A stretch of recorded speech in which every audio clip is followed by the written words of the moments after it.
In today's special end-of-year show, we bring you our top 5 predictions for 2018, and we also speak to Jenny Gonzalez from We Hit Inbox about her predictions for the dating market. It's Wednesday, the 13th of December, and you're watching The Additive, the show that brings you all things AdTech. Hello and welcome to the show.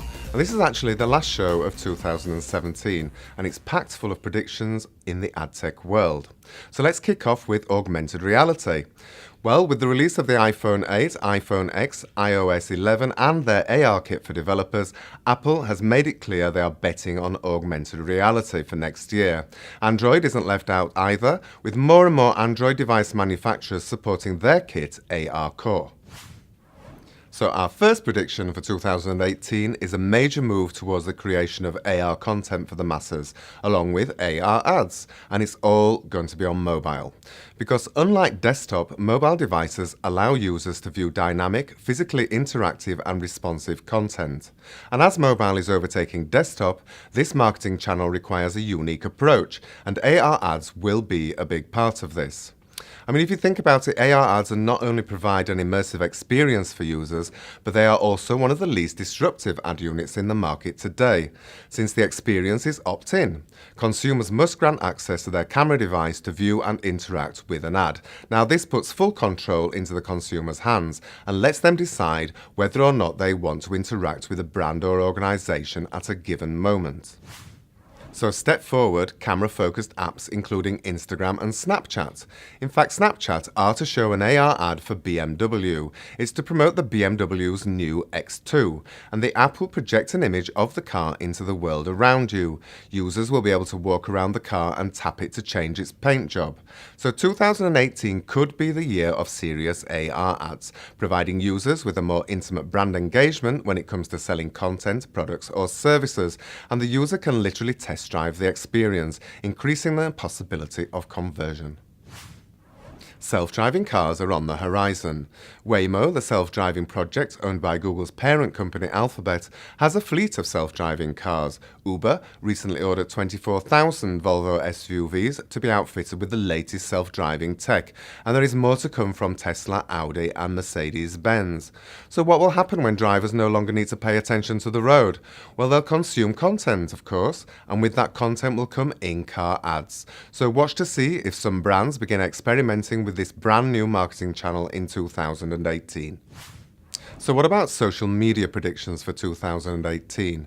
Well, you may remember in the last episode of The Additive, we talked about Instagram rapidly growing its user base and engagement. But on the other side of the scale, Twitter has been unable to grow users in 2017.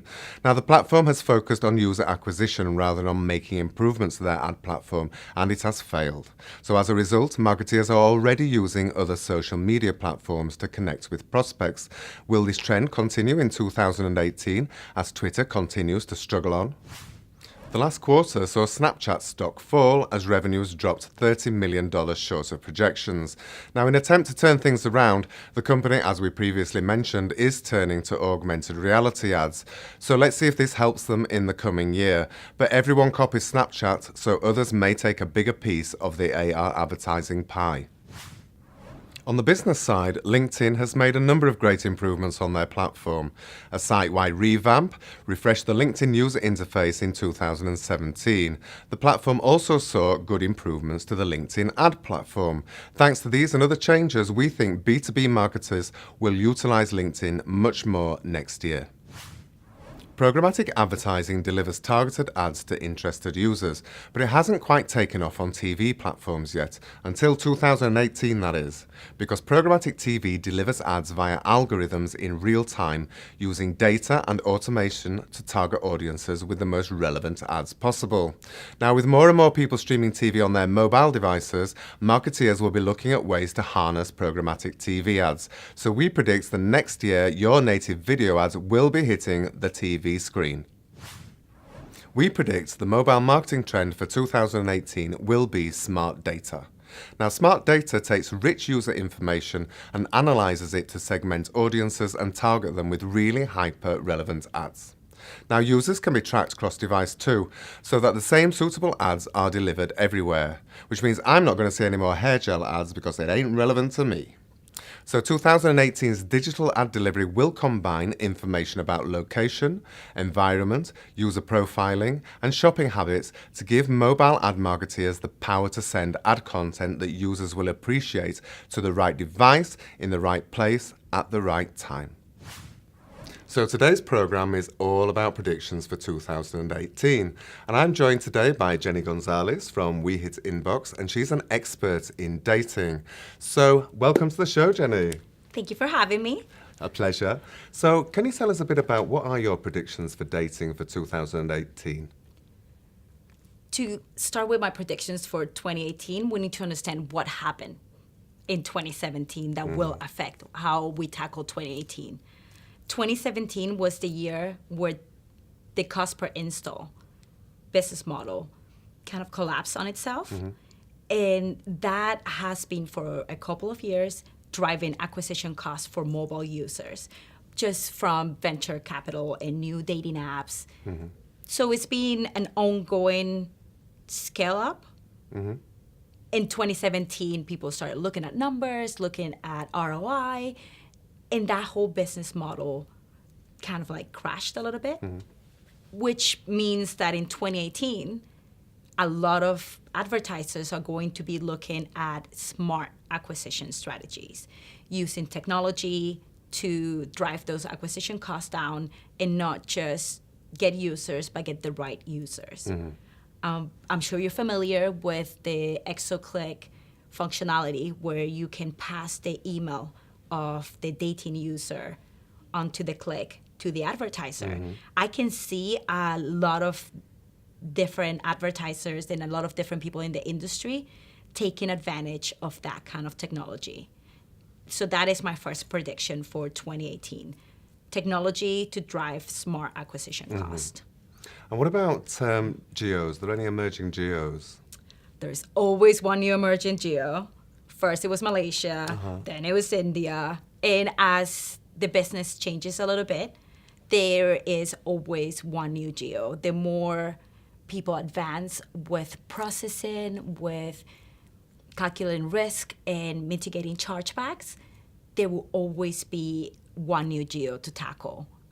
Tinder has already taken over the number one player for South America, and now they're going into a lot of other geos. I can see a lot of big players following up what they're doing.